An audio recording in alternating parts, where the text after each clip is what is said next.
Peace and blessings to you, my brothers and my sisters. This is Yom Ravi'i. Yes, this is the fourth day. All praise to the Most High. We are delighted to be here, glad to be here, because the alternative would say something else. We're delighted because time for the family to get together and for us to begin to discuss, once again, some things that are important, some things that are very relevant to our progress and our growth as Hebrews. We're going to talk about it. It's another wonderful discussion that we're going to be having, and I'm so glad to be here. I know I'm looking a little rugged tonight. Got on my, got on this here. I don't know, what do you call this, a jersey, sport shirt, whatever, I don't know, sweatshirt, and hey, I'm happy to be here, and hey, I'm looking a little rough, but that's okay, we're going in, and hey, we'll be right back, and we will have a discussion in just a minute. Real. See, I have this day set thee over the nations and over the kingdoms, to root out and to pull down, to destroy and to throw down, to build and to plant.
All right, well, here we are. We are back once again. Yes. May the Most High bless each and every one of you, those of you that are here, those of you that will pop in and listen to what we're saying. And yes, once again, we're back talking about this particular subject, basically talking about our quantum reality and the Tanakh, how the Tanakh alludes to a number of different things that basically deals with quantum physics and quantum entanglement. And people have called this a number of different things, but we all understand back in the day there was this guy named Einstein, and Einstein said something that I guess you could say it shook the world, right? He said E equals MC squared. And, when he said that, it shook the world, because what he did in this simple little equation was he actually drew a parallel to the principles that are in the Tanakh. And we're going to go there. We're going to tap into them once again, because I want to show you, in fact, I want to help you to live an authentically Hebrew life, but I want you to be as natural and physical as you are spiritual, and as spiritual as you are natural, because that is the divine formula. That is what the Most High is calling for in this dimension. So many people get it twisted. They try to be so spiritual that they neglect physical things, or they be so physical and so pragmatic and down to earth and practical that they forget spiritual things. There must be a divine balance. Just before I go too far, let me go ahead and say, first of all, that I do appreciate the family. I love you guys. I'm glad that you are here.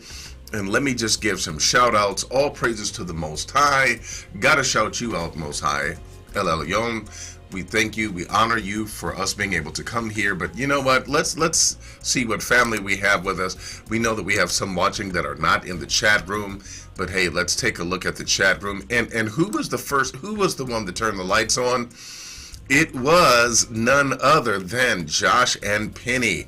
Peace and blessings to you, Josh and Penny. Glad that you guys are with us. They are our moderators, and they are our family members. I love them. And I'm glad that they are here. After Josh and Penny turned on the lights, well, if we were drinking coffee, yeah, well, Repentant and Saved would have turned on the coffee pot. Peace and blessings to you, Repentant and Saved. Glad that you are here. And as well, my brother Bergen Paris, my brother from another mother's here. I appreciate you, my brother. Glad that you are here. And who else might there be? All right, we have Royal Renewal. Peace and blessings to you. Shalom to you, my sister. I am delighted that you are here. And so we're going to talk about something interesting tonight that I pray will edify you and empower you. My sister Jacqueline E. Bug snuck in. I didn't hear the door slam or anything. She snuck in. Peace and blessings to you, my sister. That's funny. I'm reading the comment from my brother here. Yeah, so he said Penny is hyped for shutting on the lights and closing the blinds. That is interesting. Yeah, so hey, let's go ahead and let's talk about this now. Please keep in mind we have had I'm going to say this to my sister Royal Renewal. Peace and blessings to you, my sister. I want to just simply say, hey, glad that you are here. We've had a couple of discussions about this already, but I'm going to pick it up from right where we left off, okay? I'm going to pick it up right from where we left off, and I'm trying to see is this who I think it is? Hold on, y'all. I'm trying to see, I think I may know this individual, Royal Renewal. Don't know yet because I can't see the picture. The picture ain't big enough. But anyway, hey, let's keep it moving. Let's get into the scripture. Let's talk about some things here as we deal with the subject of quantum entanglement and the Tanakh. Quantum entanglement and the Tanakh. Now, as I've begun to say, that the Tanakh eludes. Keep in mind, the Tanakh does not specifically say, hey, here is quantum physics. Hey, let's talk about quantum entanglement. No, it does not mention those words. It does not say that. However, one of my indictments against our modern society has been that we are not a people of principle. And so oftentimes we need to look at the principle of what's going on, and it's through the principle and the nature of the thing that you can begin to understand the thing itself. You can understand the phenomenon and what it is, right? A rose called by any other name would smell just as sweet. If it has petals and thorns and it's of a certain species of flower, yes, we know it to be a rose. You can call it something else. And I'm simply saying when we look at things by means of the principle, and we need to do this when it comes to the Tanakh, we need to do this when it comes to even our daily lives, you need to extract the principle, and you need to embrace the principle of what is being addressed and what is being presented. And then from that, you're able to understand its true nature. Now, the employment of wisdom is the ability to embrace the nature of all things. Wisdom entails that you understand and that you embrace the nature of all things. So it then becomes important that you understand how to abstract a principle and how to look at a principle, especially when it is presented in the Tanakh. Now, when you look at principles, you can take a particular passage of scripture, one that may have been hashed over, warmed over a million times, but when you look at it from its standpoint of principle, also when you look at it ontologically, you can also gain, it's almost like, it's like what they say, there's 42 different wavelengths of light. And out of those 42 different wavelengths of light, there is bits and pieces of reality to be seen, but yet there are only 2 to 3 of those different wavelengths of light that we are actually able to see. And in fact, I think that there's only 2 different wavelengths of light that we're able to see in. That being the case, you look at principle, you look at things a different way, and your eyes can become open. That being the case, let's go to some familiar scripture and let's unravel, if you will, the quantum mechanics and the allusions to quantum physics, okay? and we're going somewhere with this. Let's look at the principles, let's look at these scriptures, and then let's look at, for this particular session, I want to focus again on quantum entanglement, okay? I want to focus on quantum entanglement, so let's do that. What we're going to do is we're going to actually take a look at some scriptures, and let's go in right now. We're going into the Tanakh, and where is a better place to begin than in the beginning, okay? Now, my translation of Bereshit 1:1 would read something like this. It would say that in the commencement of cyclical time, our Elohim refashioned and repurposed what was there in order to manifest the heavens and the earth. And the earth was without form, and it was void. Now, please keep in mind, if we were to do a comparative analysis to some of the more ancient mythologies, we could tap into the Mesopotamian mythologies, the Ugarit mythologies. We could tap into some of the other mythologies, and we would gain a completely different understanding of what it means to be without form and without void, which is actually alluded to in other parts of the Tanakh, but that's not the focus of our session tonight. The earth was without form, and it was void, and darkness was upon the face of the deep. And the Spirit, okay, Haruach Elohim, Merechafet al Panei Hamayim, the Spirit of our Elohim was moving upon the face, okay, upon the face of the waters. Now, once again, I said we're going to look at this from the standpoint of principle, and we're going to understand some things here that's going to take us deep into the Word of the Most High, but also an understanding of how He put this whole thing together and how we are expected to operate. It's all there, okay? Some of the things that we're going to get into later, but I may as well allude to them right now, is how these things are important for us because we are fitted for the planet. You are fitted for the planet. If you've ever stopped and looked at yourself as, remember what we talked about, an individual, okay, an indivisible duality where you have the Spirit of the Most High that was inbreathed and then joined and affixed to the clay, and then the clay transformed into that we would call a human being, Begalal ha Nashima Shal Yah, because of the infilling breath of the Most High, infilling breath of Him, we became a living soul. All right? With us becoming a living soul, okay, this is the exact portrait that the Most High wanted to, if you'll allow me to say it this way, this is the exact portrait that the Most High wanted to paint of Himself. Why? In fact, I'll tell you what, let's speed ahead a little bit and let's go there. Come on, let's go there right now. We're going back into the scriptures. Let's go to Bereshit. We're going to go to chapter 2, and we're going to take a look at verse number 6 and verse number 7. Okay?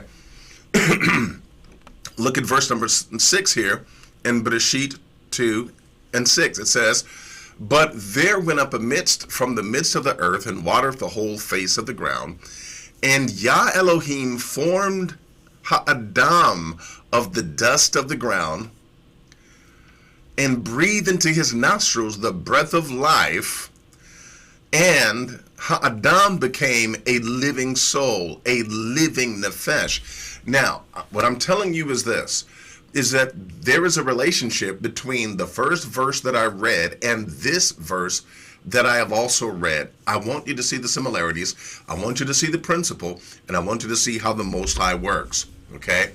So I need you to look at this. I need you to look at this with me and look at the principles. What do we find here in verse number 6? We find where there was the image of a man that was formed where? In the dust of the ground. That's where he is. He's just an image. He is a selem. He is an image, and he is in the dust of the ground. And the Most High, inbreathed into that lump of clay, basically affixing his spirit, his very life force, and his very energy. And what I'm going to submit to you right now is that this is an example, an illusion, if you will, of quantum entanglement. Yes, it is. Because if you notice, it relates directly to the verse that we read in Bereshit 1:1. Let's go back there. In Bereshit 1:1, notice what it reads here. In Bereshit 1:1, we've all read this before, how the Most High created the heavens and the earth, right? And notice, and the Spirit of the Most High moved upon the face of the waters. Now, once again, here is an example of the quantum entanglement that we find, that we find in quantum physics. And it relates to our very spirituality. It relates to us being able to live and move and be the individual that we've discussed previously. Remember what we talked about. You are an individual in that you are an indivisible duality. Notice what we read in Bereshit chapter 2, verse number 6. There was clay, and then there was the Ruach of the Most High. The two are infixed together, embraced together, joined together, made one together. Okay? And you became a living soul. You are now an individual in that you are an indivisible duality. You have a spiritual side and you have a physical side, but you put the two together, you then represent the image of the Most High in this physical dimension. I'll say that again. You represent the Most High, and you are Haselem Shalia, in this emiti, in this reality, in this dimension. You represent and you image the Most High, okay? You image him, because now we can ask the question, well, what is it about a dog that makes a dog a dog? What is it about a pig that makes a pig a pig? And we would come to the answer that it's the spirit within. It's the ghost in the machine. It's the spirit of the animal that makes the animal what it is, okay? I remind you of the writings of Amenemope, who said, "My heart, my mother.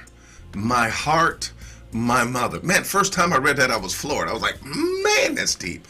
Because what he was saying was, he was tapping into the reality of how there is this quantum entanglement where the spirit of the Most High himself is attached to our physical being. And I need you to understand this. It's attached to our physical being, and it's living a reality as us, or should I say that we are living the reality of the Most High as us, okay? And so here we are, being spiritual beings, having a human experience, and forever bound together in this three-dimensional realm, forever bound together with the Spirit of the Most High in this fleshly body. We are an example of the image of the Most High in this third dimension, okay? And we are his example. We are his image. We are in his likeness, okay? And so with that being the case, when we take a look at scriptures such as Bereshit 1:1, where the Spirit of Elohim moved upon the face of the waters, I need you to understand this principle for this third dimension in which we live. I need you to understand this principle. In this third dimension in which we live, things that are spiritual always desire, okay? They always desire to interact with and to express themselves through things that are physical. Listen, you know how something trends? You know how something trends, right? I'll never forget, I'm dating myself, right? I'm going to date myself right now. I'll never forget, back in the early 80s, people began to say dude. Before that, I know how that sounds. I know how that sounds, right?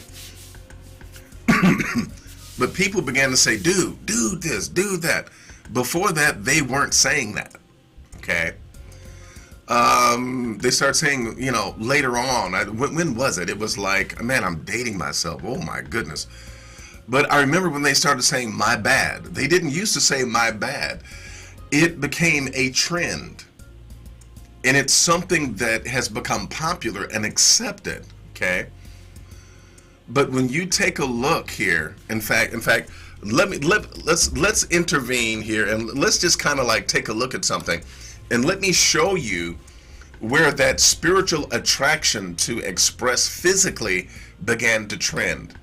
Okay, we're going to show you. We're going to show you.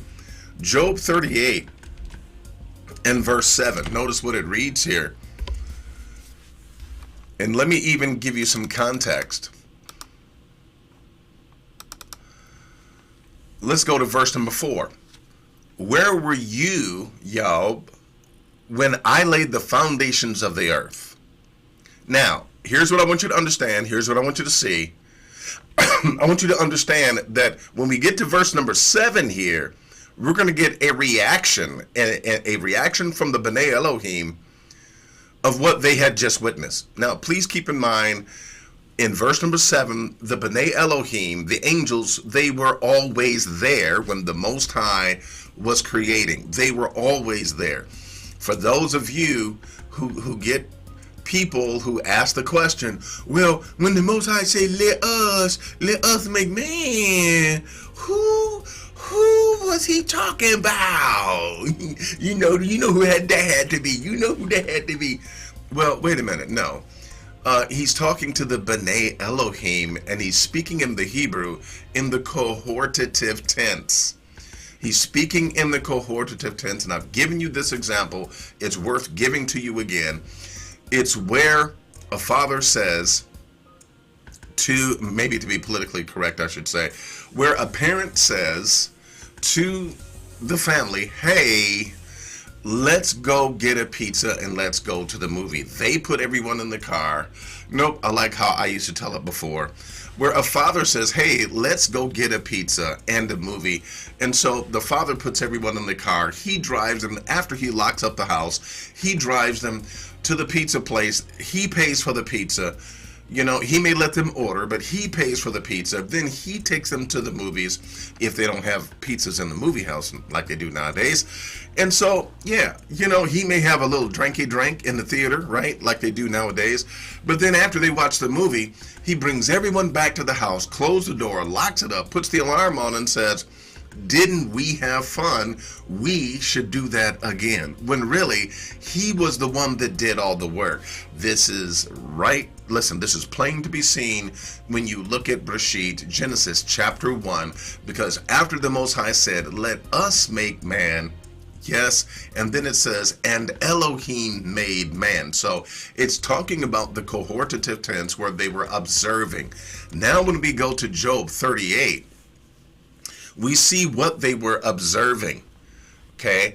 When he said, let us make man, that was kind of like the sequel. That was the next thing that was happening. But before that happened, he created the heavens and the earth. And now we're going to get a glimpse into what was happening when he was creating the heavens and the earth. Verse number 7 shows us that the B'nai Elohim, the morning stars, that they were always there and they were observing. But when you look at verse number 4, notice what it reads here. It says, where were you, Job, when I laid the foundations of the earth? Declare, if you have understanding, who laid the measures thereof? Okay? Who measured it out? If you know, or who have stretched the line upon it? Whereupon are the foundations thereof fastened? Or who laid the cornerstone thereof? Now, verse number 7 reads, when the morning stars, who were observing everything like they were going to observe the creation of mankind, when the morning stars saw it, they sang together, and all the B'nai Elohim shouted together for joy.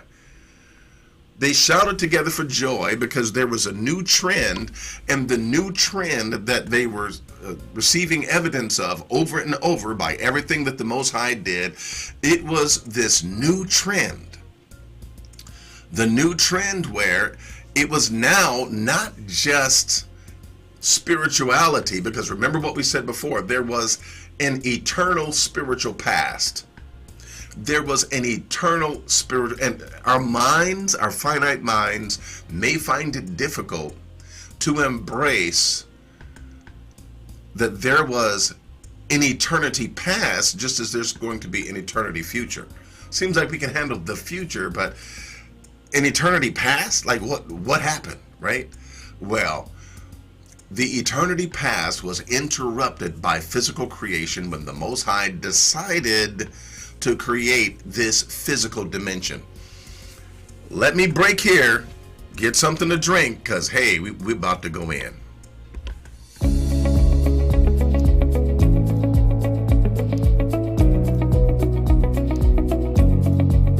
Hi, I'm Melchior Uriel, and I'm so delighted to meet you. I'm glad that you stopped by. I'm glad that you're curious, and I'm glad that you clicked on the video.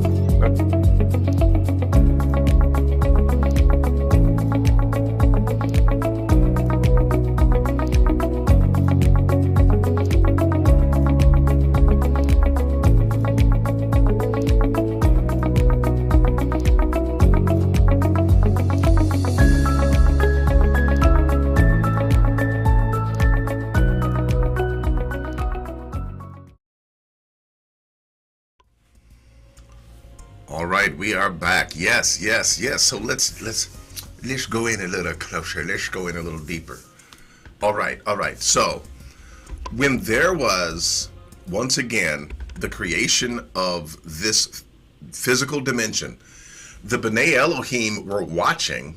Okay, they were watching, and they shouted, they sung, they were happy. This was trending. The Most High created the heavens and the earth, interrupting eternity past, and now there was a new thing. It was this physical dimension.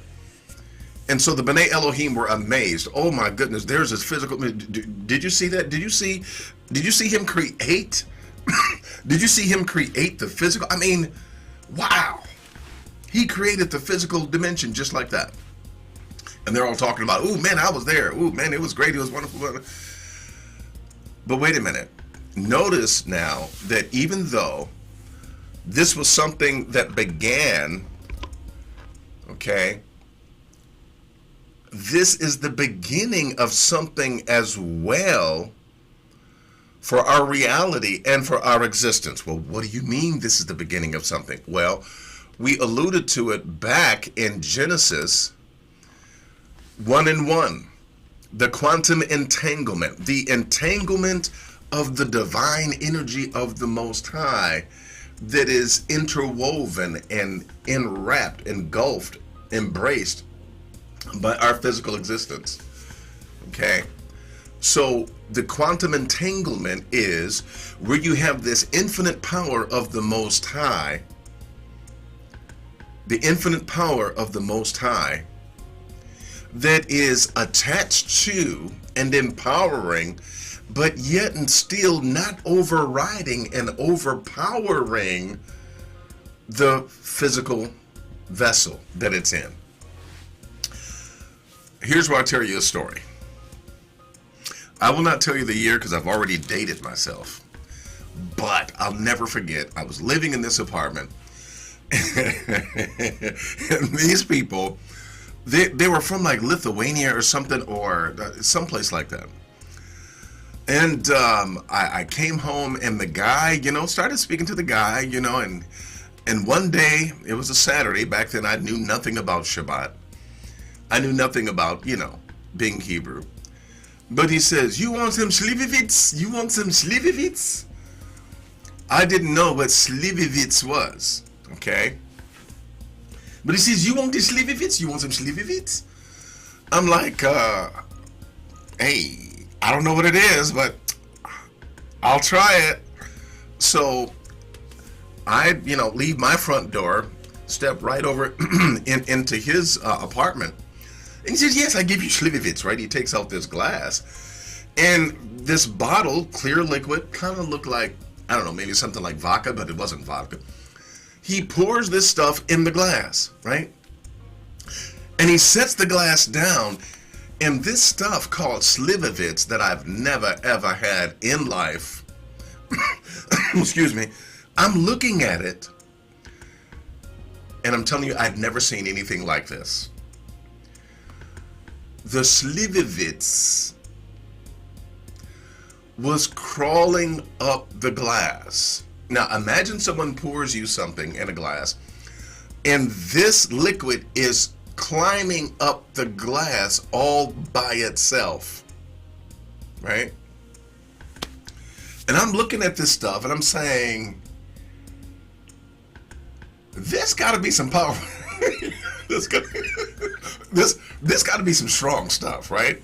Like either kill or cure, right? I mean, this stuff right here, this stuff might knock me out cold, right? Well, it was very strong. I couldn't drink it all, right? I don't know. Maybe I tried to take the glass home and told him I'd bring the glass back, but dumped it out, something like that. It was so strong, right? And I just imagine what would happen if that was in a plastic container. It would probably eat through the plastic container. But here's my point.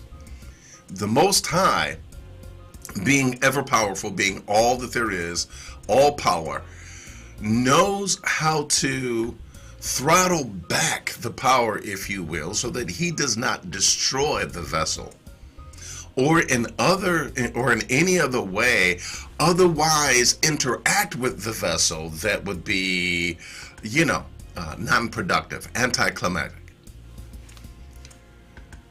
And it's a mystery how Hatsim, right? The ability for the Most High to abide in a lesser vessel, if you will, but yet and still be all that he is. This is an example of the quantum entanglement where you have the attachment, the ever-present attachment of the Most High and his spirit resident with you, even in the frailty and the fragility of your physical body, right? That being the case, understand then that when it comes to, oh my goodness, man, there's so much that I want to share with you. When it comes to us operating in this world, my brothers and my sisters, yes, we are Hebrews. Yes, we love the Most High. We follow the law, statutes, and the commandments of the Most High. And our endeavor is not to focus on whose seats are right or who's got the wrong fringes or, how do you make your matzah bread and how do you do your matzah balls and how do you do this? We are fighting too much and we're spending too much time focusing on things that really, yeah, they matter, but do they matter that much to divide us? We need to take what we find in the Tanakh and live it and embrace it as the Hebrews that the Most High desires us to be, and for us to take steps towards the Most High and not take steps away from each other because we don't like each other's fringes, we don't like each other's seats, we don't, you got a floating Sabbath and I don't like the floating Shabbat, I like the Saturday Shabbat. We have all of these reasons to divide, okay, and to find fault with one another. Let's find a reason to stick together as one and be more like the Most High and take steps towards being like the Most High in, with being very physical, but also being very spiritual at the same time. Okay? Because this is what we see in the Tanakh. This is what we see in that divine balance. This is what we see in the quantum entanglement. Okay, the quantum entanglement where the Most High and all of his power, all of his spirit, he is yet with us. He is in our mind He's in our heart. He's in us. And for those of you that don't know, he is actually in every cell of your body. Every cell of your body has receptors, okay, for emotions and feelings and energy and things of that nature. Even your physical body, everything about you is able to connect with the spiritual, non-corporeal dimensions where thought and feeling and emotion and just spirituality itself weighs heavy. You are able to connect with that. Why? Because you are spirit and you are physical body together, joined together as one, as an indivisible duality. Okay?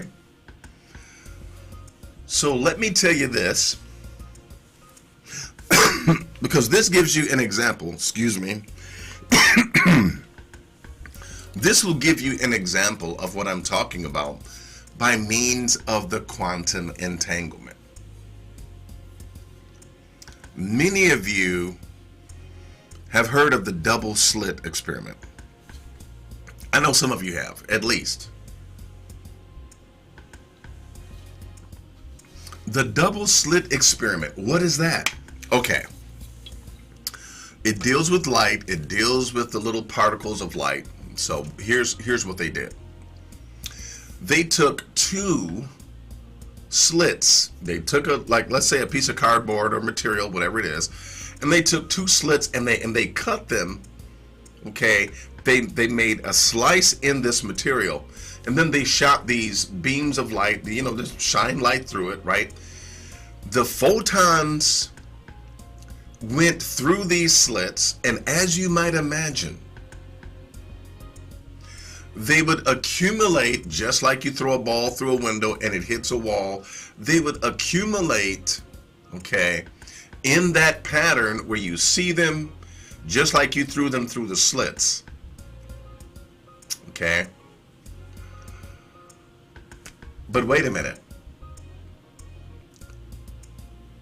They discovered that when they weren't looking and trying to measure these little photon particles going through the slits, it behaved in a completely different way. In other words, the particles of light, it was physical in one moment when they were looking at it and measuring it, but when they turned away and stopped trying to measure it, what was behaving like a physical object going through those slots and hitting that back wall, it completely changed. When they turned and weren't measuring, okay, this physical property of these light photons acted like a wave. What do you mean acted like a wave? They were acting like water. They were acting like they were non-physical, non-corporeal. These little particles were acting as if they did not have any physical mass, and they behaved like energy instead of behaving like a physical particle. Stick with me. It's only when, oh my goodness, oh, I think I'm about to dance, y'all. It's only when the observer actually observed and looked and tried to quantify or define what was happening, that the very things that were behaving like energy and like spiritual, like potential, it's only when the observer was noticing and focusing on those photons did they become physical and go through and respond like a physical object. Did y'all hear what I said? Do you know what that means? The light was only behaving like a physical object when an observer who has consciousness focuses their consciousness on that particle, then it becomes physical in the way that it operates and responds and interacts with this third dimension. Until the observer tried to look and define, it was just a wave. It was a potential.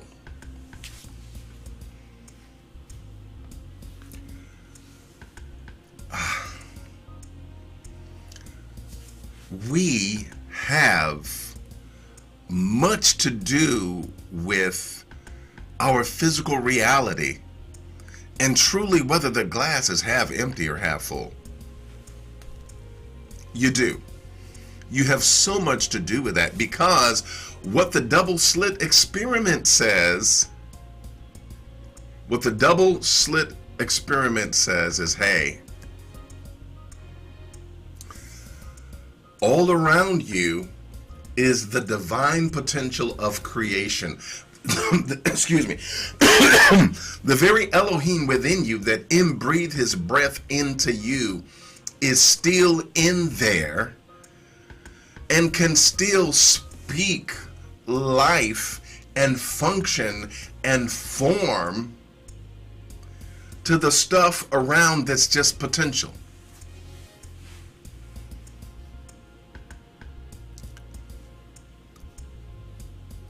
I don't know.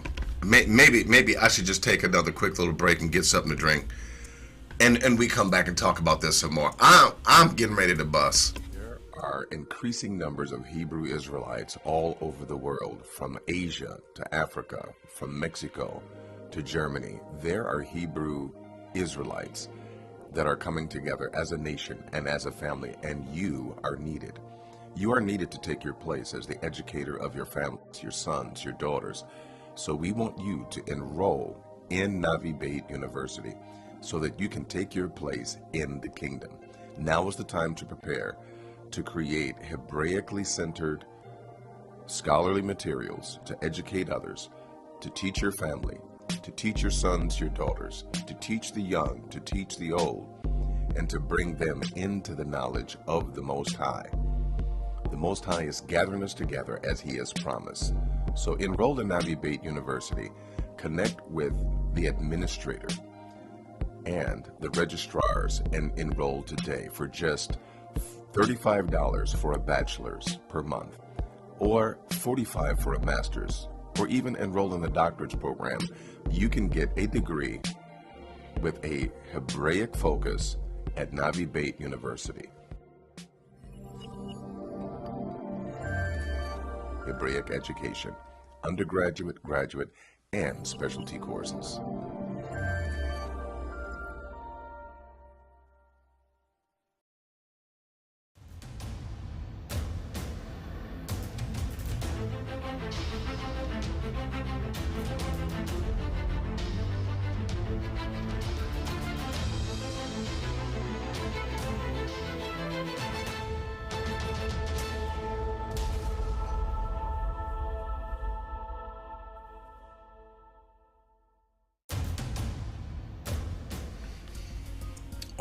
All right, my brothers and my sisters, Baruchim Abayim, I'm back.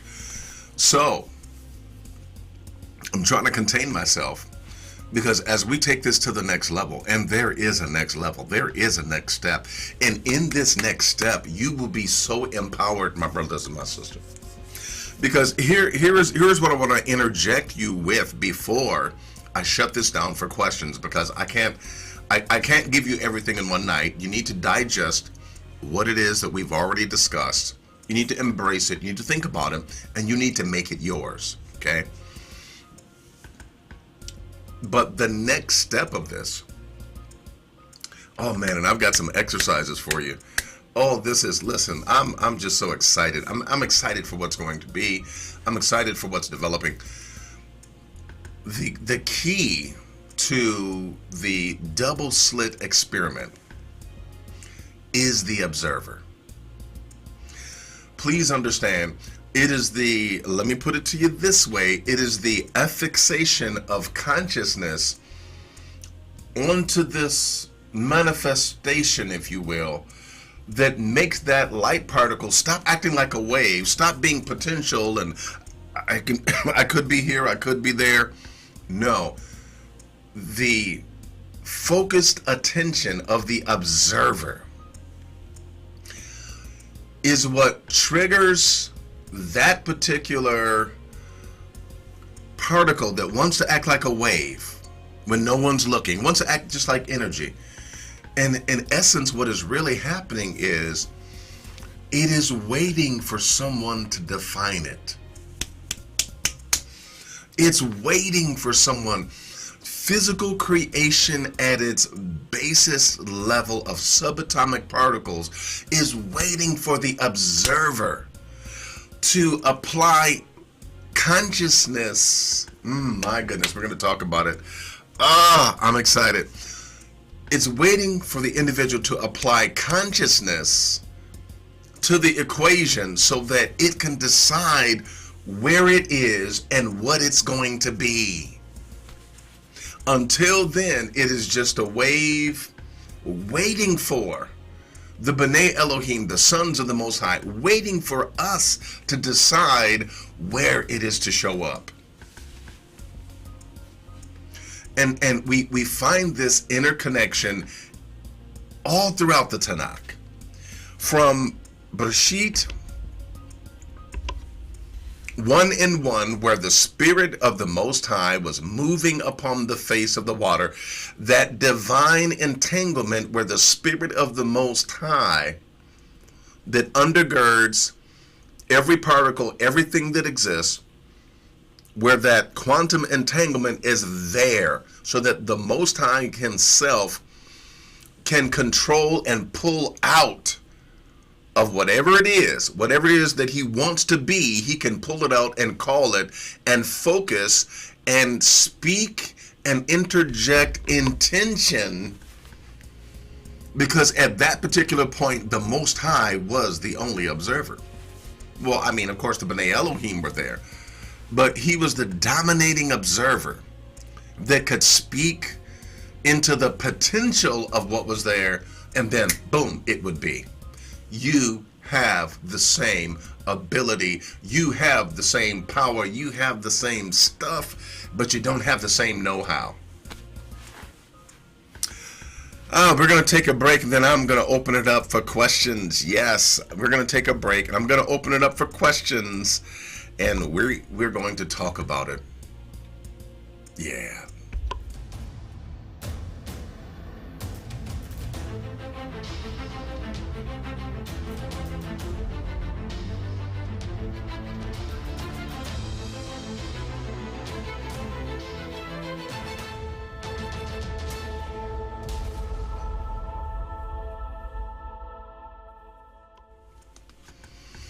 All right, hey, back. I'm gonna tiptoe into the chat room. I had to go ahead and turn the call-in line is open. The number is basically, it's streaming right underneath me, okay? And the ticker, you can call in. It is now, we are opening this up for questions. If you want to call in and ask a question in relationship to what we're talking about here tonight, don't call and ask me, who was Methuselah's great-grandmama and what color was her weave. That has nothing to do with tonight, so don't ask that question. But let's focus on what we're talking about, okay? And let's go ahead. Now is the time for you to ask your questions regarding what we're talking about tonight. Now is the time for you to ask your questions. So, all right. I'm going to tiptoe into the chat room and see what you all are talking about. Again, if you have something to ask, make sure that you put my name to it so that I will know that this is not just a conversation that you're having with others. Okay? Alrighty. So now is the time, listen, so that I don't have to search all throughout, okay?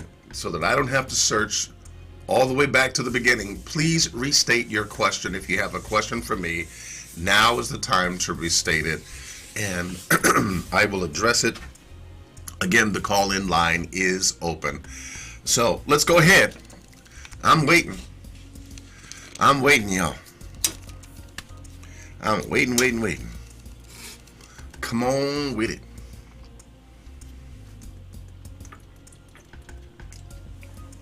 And let me say this, for those of you who are with us for the first time, we invite you to go ahead and join us, yes, for Shabbat morning coffee. Join us for Shabbat morning coffee at 11 to 11:15 Central Standard Time.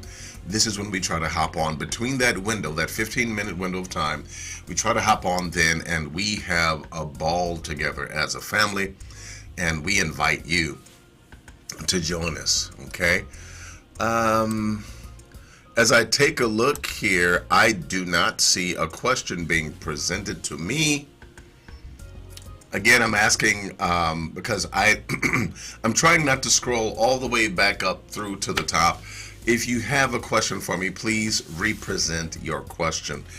Let me do this. Let me give you guys a little bit of a break, give you time to get your questions together, and then, of course, hey, we will go ahead and address your question and or your comment. So what I'm going to do right now is, just so that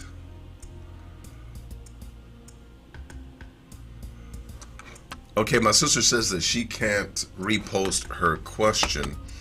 All right, let me go up and hunt for it.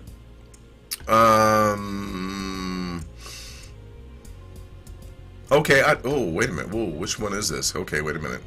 I'm seeing a couple of comments from you, my sister. Oh, I'm seeing 3. Okay. I'm seeing 4. Okay. Hey, Gilly's in the house. Peace and blessings to you, my brother Gilly. Glad that you're here.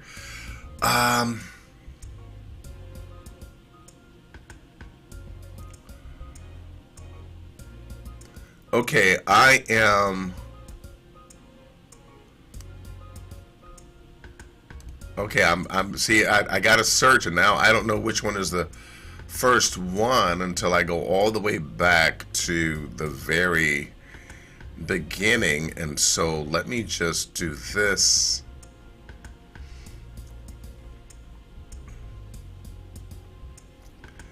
All right. Looks like, okay, so let me go back down and let me find it. Okay, give me just a second, family.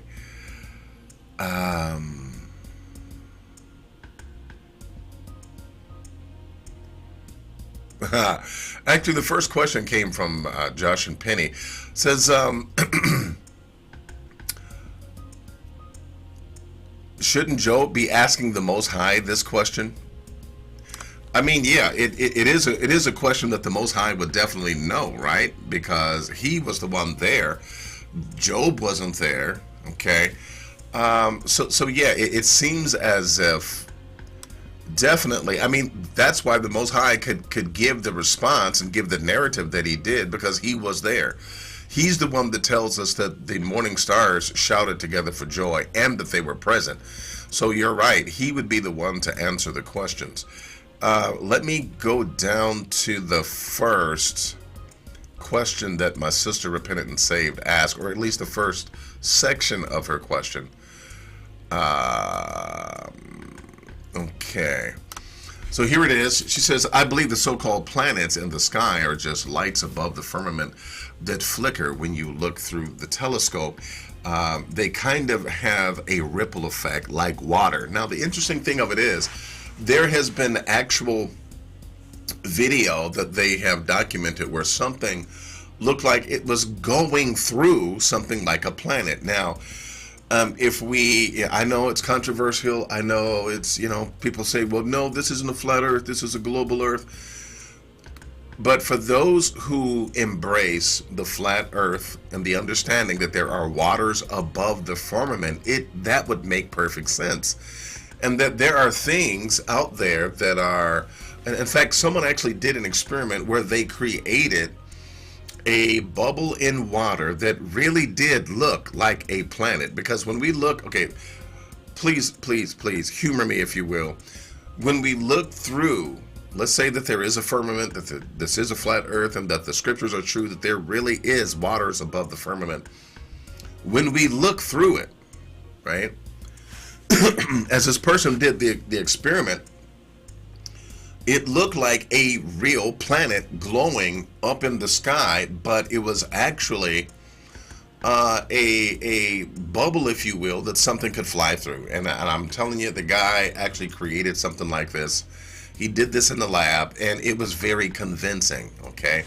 Do we have definitive proof? I will say that we don't, but for those of us that believe the Tanakh and that are willing to stand upon it, even in the face of popular and, well, may as well say pop science, yeah, it just, I don't know, it fits. I mean, what else can I say?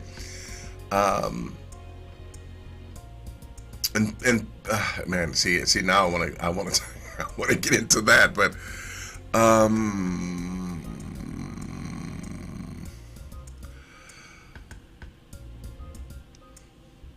well, I'm not so sure about the shadows part, my sister Jacqueline. I'm not so sure about that in the context of the shadow part, but my sister asked as a second part of her question, Yah says he put lights in the sky, so that is why I think those planets are lights that give a perception of color through the water. And I mean, there is a motif that would fit in the Tanakh for that very scenario. Okay? Is it true that we're being lied to? Come on now, you know the government would never lie to us. Why did they, see, here we go. Why did they ban the encyclopedia from 1958 or 52? Which one is it? Why did they ban that encyclopedia?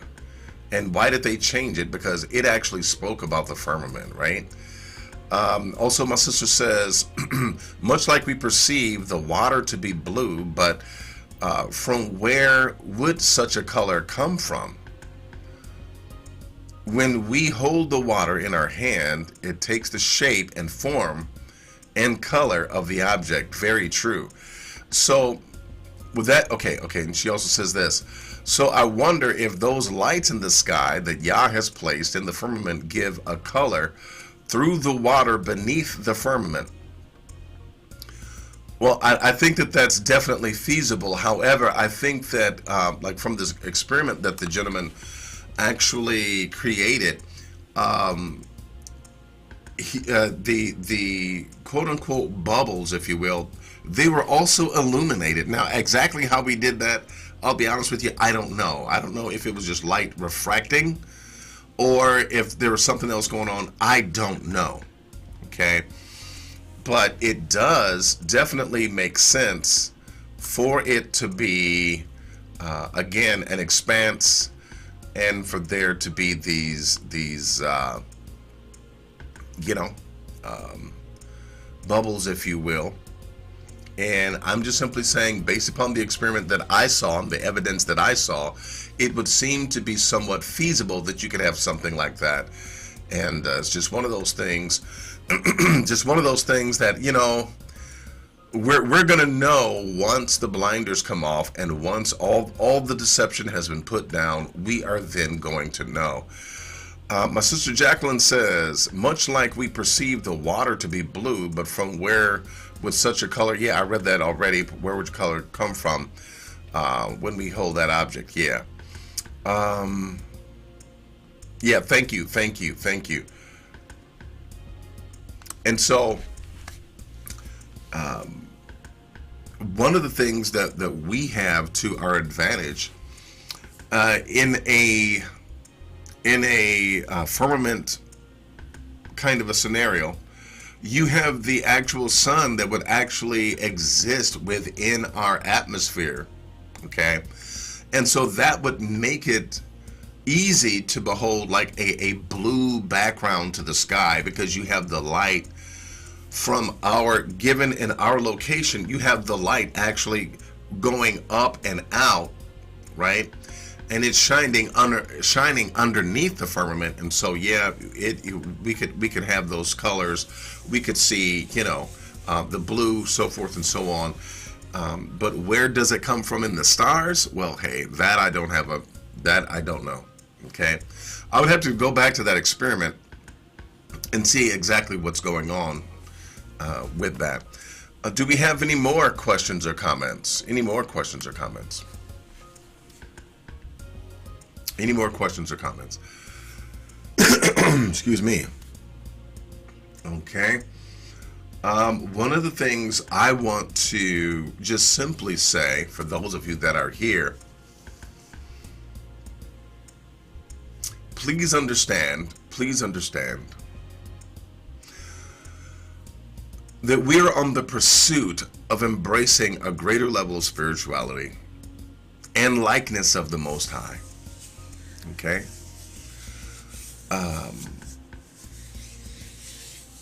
In doing so, it is my desire that we learn how to operate spiritually, okay? That we learn how to operate spiritually just as intentively as we do and attentively as we do in the natural. It's nothing for us to be able to get up from where we're at and go someplace in this natural world, right? But can you do the same thing when it relates to the spiritual dimensions and spiritual realities? Can you make stuff happen? Can you do stuff? Here, we can cook, right? But can you do stuff? Can you create stuff in the spiritual dimensions, in the spiritual realms? Can you do stuff? Okay, and if you could, how would you do stuff? I feel as if there's a lot more spirituality and a lot more to this realm of being like the Most High than what we have been taught and than what we've been allowed to embrace. Now, I'm not talking about conjuring up the dead. I'm not talking about getting spooky. I'm not talking about anything like that. No, I'm talking about you staying in your lane, abiding by the laws, statutes, and the commandments of the Most High, but being the spiritual individual that the Most High has ordained you to be. Okay? Being that individual that He has ordained you to be. So at this particular point, I think that we may have exhausted all of the questions. So you know what I'm going to do? I'm going to let you enjoy the rest of your Yom Revi, your fourth day. And this is what I want you to take away from this, is that you really are a divine being. And you have the ability to influence your physical reality, just like the Most High did. But perhaps you may not be as good at it or as potent as it, but my point is, you definitely can embrace your spirituality and then begin to change your reality. The physical reality that we actually are experiencing.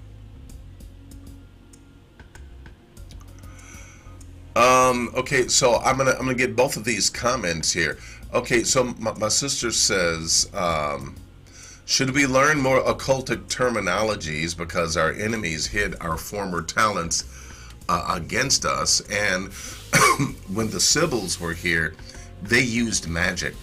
Now, here is the difference between us operating in the spirit of the Most High and using magic. Now, basically what you're talking about is this. In a nutshell, what you're talking about is this. And yes, I do see the question and comment, or I should say the question from Royal Renewal. I will definitely embrace that after I go ahead and just hit this a little bit, because you mentioned magic. Now, I know that there are a lot of Hebrew brothers and sisters that even feel a pull to tap into magic.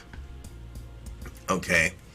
They feel a pull to tap into magic. In fact, this goes all the way back through our history. And one of the reasons why the Masoretes purposely put incorrect Nakud in the name of the Most High was because people were using the name of the Most High and invoking magical spells. And so they were actually putting the name of the Most High in their magical incantations. Because what they understood was this, that there is a difference between moving in the power of the Most High, moving in the spirit of the Most High, and moving in a lesser energy of the earth, like something you'd get from a crystal or a stone, or something that like you put a crystal on a particular piece of wood and it becomes a magic wand. This is moving energy in a way, right, that embraces a level of spirituality, but it is a lower energy, okay? It is a lower energy. And so with that being the case, you don't want to mess with the lower energies, okay? Especially when you have the Most High right there, who is your power. He is your Elohim, okay? So I do not at this particular point. Now listen, let me give you just a little bit of background. And listen, I apologize, Royal Renewal. I am going to address my sister. I am going to address this. I think I know who you are. Man, that picture's so small until I can't. I think I know who this is. I wonder if this is my sister Hulda or not. But I can't see y'all. I ain't got my glasses. No, I don't wear glasses like that. But let me just simply address this. Okay. There were many of our people that did do magic, and again, these were lesser energies, even the elementals that then broke into some of these other non-corporeal entities. And let me just say this real quick. When I became disillusioned by the church, I wanted to know what worked. I really did. And I did some, what I call spiritual field research. And I admit I tried a whole bunch of stuff. Did some stuff I'll never do again, I tell you that much. Man, I did some stuff I will never do. I'm talking about I had like a real portal open and I'm not going to get into all that, okay? I'm not going to get into all that because I'm not trying to get spooky, but my point simply is this. When I say things like what I'm saying, that you don't want to mess with the lower energies, I'm talking from experience. Let me just put it to you that way. I'm talking from experience. You have to understand that when you're dealing spiritually, you're dealing with basically non-corporeal energies, right? And people that don't have bodies are still people. And you have some people out here that's on some stuff, right? And so just because they don't have a body doesn't mean that they're not on some stuff. So you do have to be careful. I'm talking about there's deception out there. And I know some people are like, I cloak myself in light. And listen. All I'm saying is you do not want to mess with the lower energies. Stay with the Most High, okay? I'm going to leave it right there. Royal Renewal says, how can we tap into quantum entanglement when it comes to incoming thoughts, ideas? I love this question. When it comes to incoming thoughts, ideas, how do we discern our own thoughts from the Most High? Oh, that is such a delicious question. Thank you, my sister, for asking that.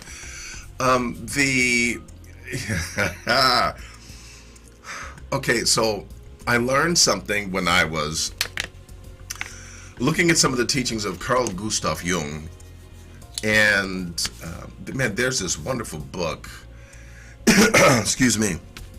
There's this wonderful book that has, this is a very powerful book. Now, this book is dangerous because some people have gone bonkers, right? With this book and trying to do some of the things. But anyway, one of the things that I learned is the difference between, let me put it to you this way, the difference between a spiritual reality, which is always going to paint itself on the canvas of your imagination, okay? The difference between a spiritual reality and our own thoughts, okay? There is a difference between the two, and until I embrace this particular teaching and those exercises, I didn't understand what it was. I mean, to me, it was all confusing. It's like, well, I don't know which thought is which or whose thought is there. Listen, my sister, there's this, man, I almost want to teach you guys this exercise, but I can't tonight. The way that you understand the difference between your own thoughts and what is the Most High, it becomes very, very simple when you begin to understand the observer. Now, the observer is a very, like I said, when it comes to quantum entanglement, it's very important for us to understand the role of the observer. The observer actually interjects their consciousness and perhaps even the insistence of what that potential thing is going to actually manifest as, okay? That happens by means of the observer, okay? But when it comes to discerning the difference between something that you're observing and you're wondering, is it your thought or is it the Most High? Once you, I want to put it this way. Once you spend more time as the observer, and I've got exercises for this that is going to greatly help. I can't give it to you guys right now, only because there's so much. There's so much. But I promise to share them. I promise to help. But one of the ways that you really understand is by understanding the observer, and you have to really understand and tap into your own spirit and be able to know the difference between your own spirit and your own mind. Okay? There is a nature to the Spirit of the Most High, but there's also a nature to your own thoughts and your mind, okay, and the soulish activity of all of us as men. And it is the observer that knows the difference. So here's what I'm going to say, my sister. It's important to understand that at face value, like when something just pops into your head, what I used to do is I used to pay attention to the pronouns, okay? And whether I would say, oh, I should do this, or if it would be like, well, you should do that.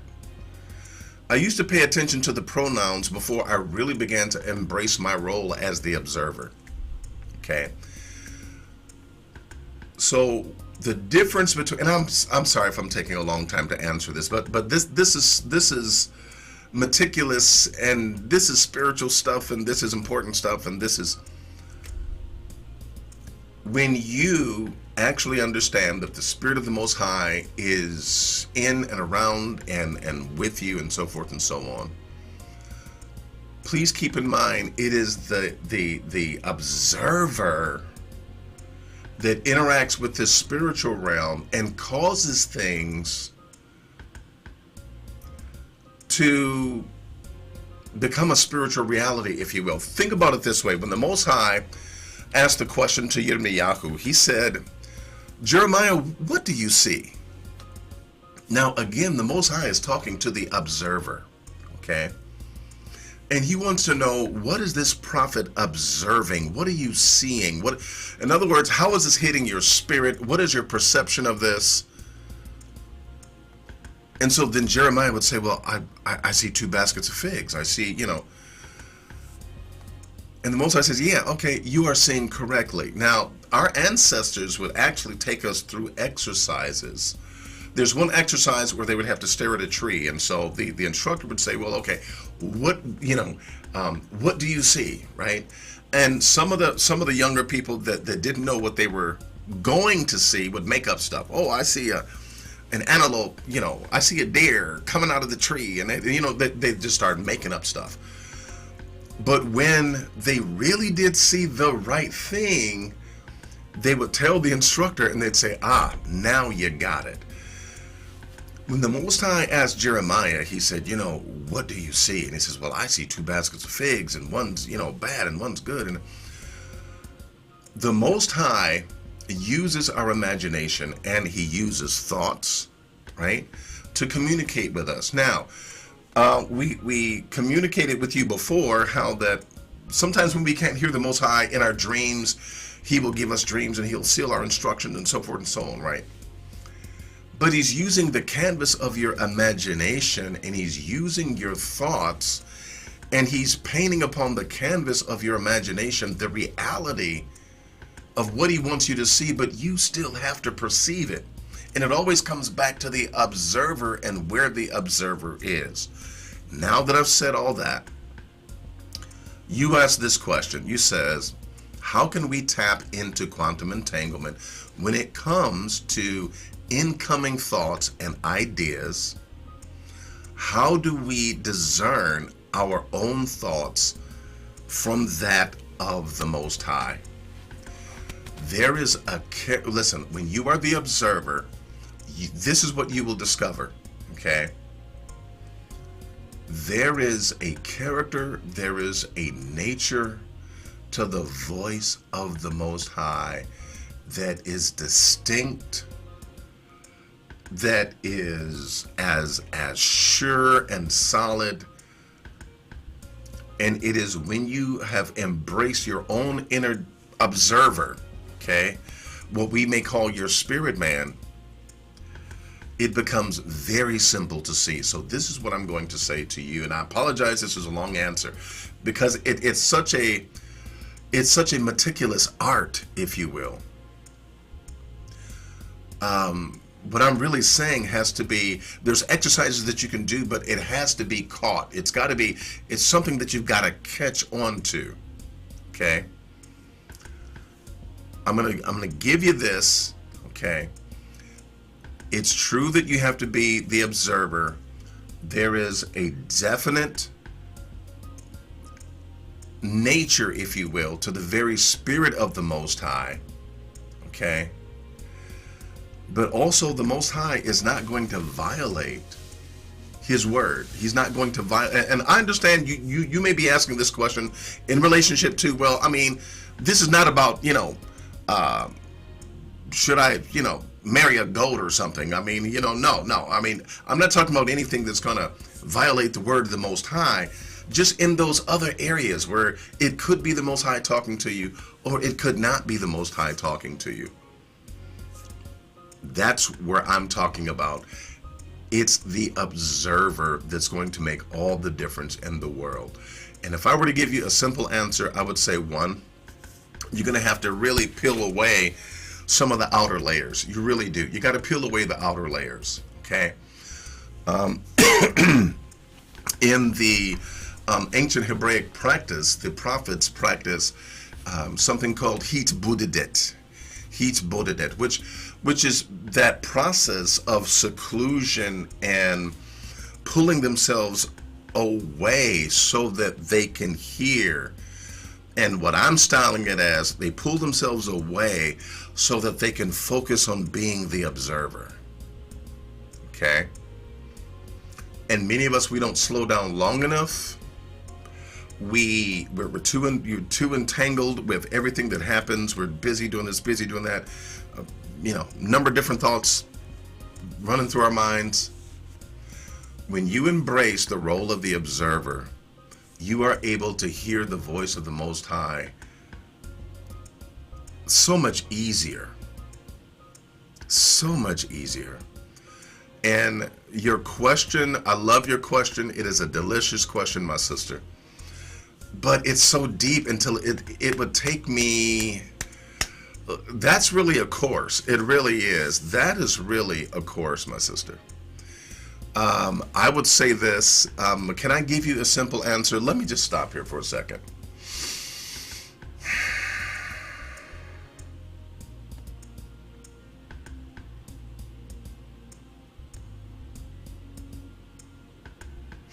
I've said a lot. I've said a lot.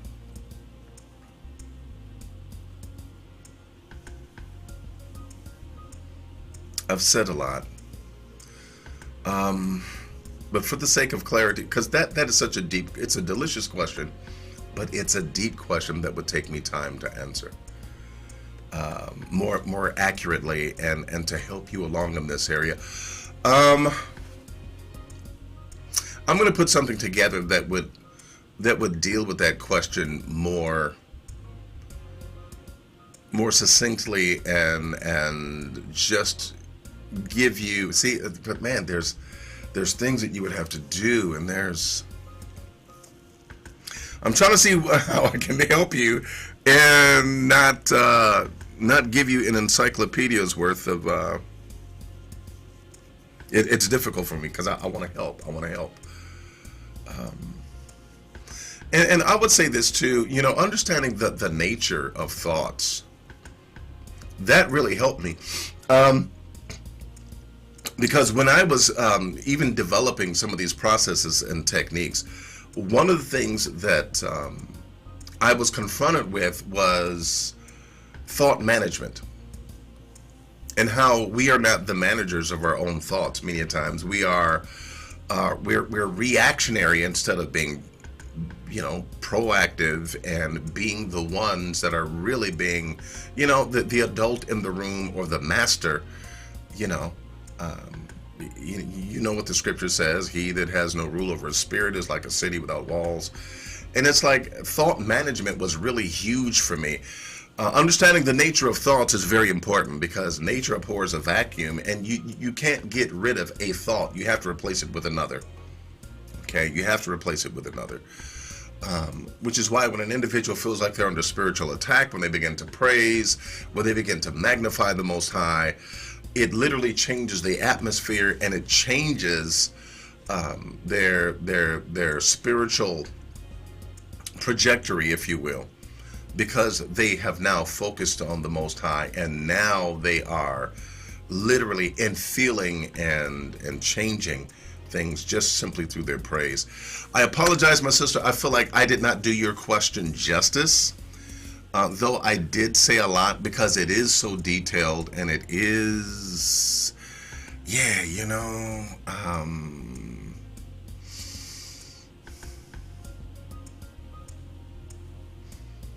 I will say this, though. I will say this. And I didn't mean to be on here this late, y'all. I'm sorry. But anyway, I will say this. The part of your question that says, how can we tap into quantum entanglement when it comes to incoming thoughts? I would stop right there, and I'll say, first of all, you are tapped into quantum entanglement, or I should say the potential for it is always there. Where we run into an issue is whether or not you are observing, whether you're aware. Man, I need to take you guys through this exercise, and I really need to teach you guys this exercise, but time does not allot for tonight. I apologize, my sister. Oh, you from Chi? She said, I'm from Chicago. Okay. So you're not who I thought you were, but that's okay, my sister. I'm glad that you're here.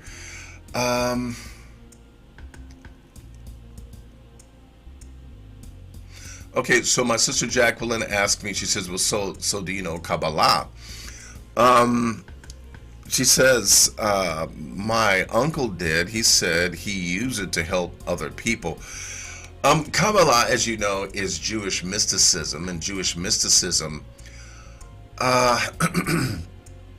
for me, it's kind of like metaphysics, right? There's a lot about it that you cannot prove.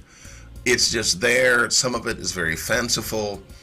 But at the same time, I'm just simply going to say this. I don't feel that we need to embrace Kabbalah, okay? I think if we just simply take the Tanakh as it is and be willing to walk with the Most High in spirit, I don't feel that we need to tap into the quote-unquote occult. Because for many, that is a slippery slope. There are so many people that are not mature, that cannot even handle it. And I'm not saying that you're one of those people. It's just that you have to you have to understand that when you embrace something like Kabbalah, it's going to lead you down a path. And that's why I always say you got to be very careful at what you subscribe to. You got to be very careful, because you got to look at the end result. Now, at this particular point, I'm definitely going to say that I don't feel like we need to embrace the Kabbalah.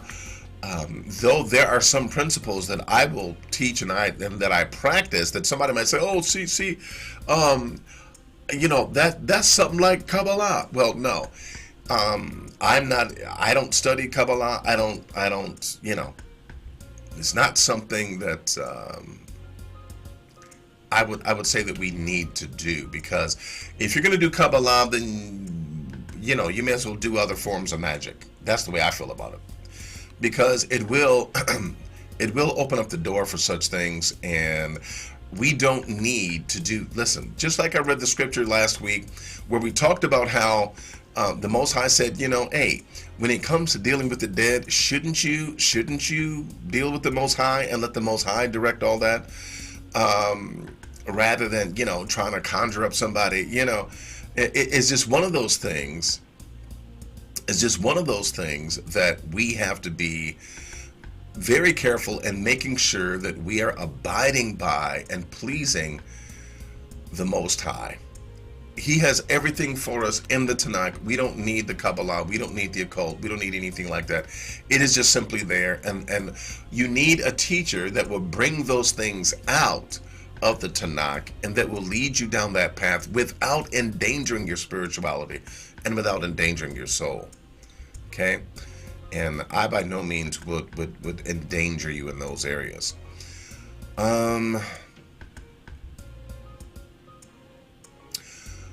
Should we go? My sister Jacqueline says, should we go onto archive to view some of the older encyclopedias? I don't think that there's any danger in that. I don't think that there's any danger in looking at older encyclopedias. Like I said, they outlawed that one. I keep thinking that the year is 1952 or 1958.